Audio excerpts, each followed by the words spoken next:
So our little bee there, just found him upside down in that little puddle. So we picked him up. And there he is. Yes.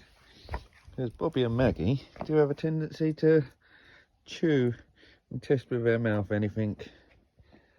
What a nice day. So it shouldn't take him long to warm up, and then he can get back to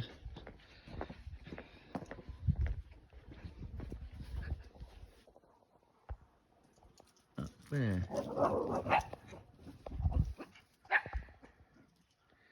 Don't know what they're going mental. I didn't see anything, but yeah, bees up there. So yeah, you want to subscribe, that'll be good. Bye.